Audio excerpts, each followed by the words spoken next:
রমণীর গুণে। কিন্তু আমাদের কলকাতা সাইডে কি হয় জানেন তো, দাদা ভাইরা যতদিন বিয়ে না করে ততদিন হাঁড়ি একটাই থাকে, সংসার সুখের থাকে, তাই না? আর যে বিয়ে করে বউ নিয়ে আসে হাঁড়ি দুটো হয়ে যায়, তাই না? হ্যাঁ, এবার কোন দিকে আসবি আয়, তাই না? তো এই গানের ভাইয়া ঠিক আছে, আয় বেরিয়ে আয়।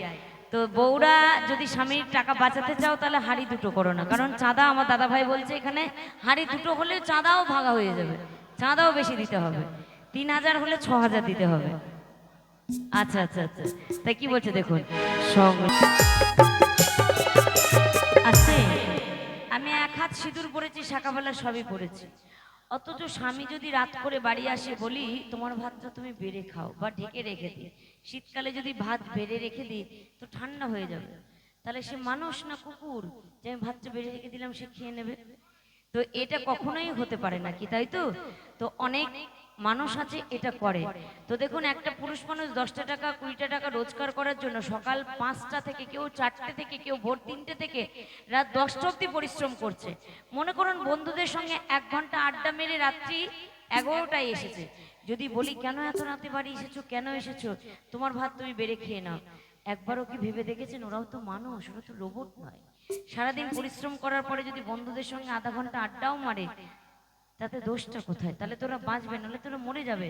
আবার ঘরে এসে বোর খিচখিচানি, তোমার মা এই বলেছে, তোমার ওই বউ বোন এই বলেছে, পাড়ার লোক এই বলেছে, আবার টাকা রোজগার করতে গিয়ে জ্ঞানজাম, অনেক পরিশ্রম, এত হেডেক নিলে কিন্তু ছেলেরা পাগল হয়ে যাবে। তাই ওরা বন্ধুদের সঙ্গে আধা ঘন্টা 1 ঘন্টা আড্ডা মারে, কেন? ব্রেনটাকে রিল্যাক্স করার জন্য, যাতে বেঁচে থাকে, নইলে ওরা পাগল হয়ে যাবে। কি কথাটা ঠিক বললাম না ভুল বললাম? যদি ঠিক বলি জোর করে একটু হাত তাটা হয়ে যাবে। তো প্রত্যেকটা মেয়েকে একটাই অনুরোধ করব, স্বামী যদি রাত করে বাড়ি আসে, স্বামীকে কোনো প্রশ্ন করো না, স্বামীকে ভাতটা গরম করে বেড়ে দাও, সকালে বলো যে তোমার কি হয়েছিল, এতটা রাত হয়েছিল। এত হেডেকের মধ্যে যদি আবার প্রশ্ন করো তাহলে কিন্তু স্বামী বিগড়ে যাবে। স্বামী তখন তোমাকে বাদ দিয়ে অন্য কোনো মেয়ের সঙ্গে প্রেম করবে, অন্য কোনো নেশা করবে, সারা রাত দেখবেন একদিন বাড়িই আসবে না। তাই এটা একদম করবেন না।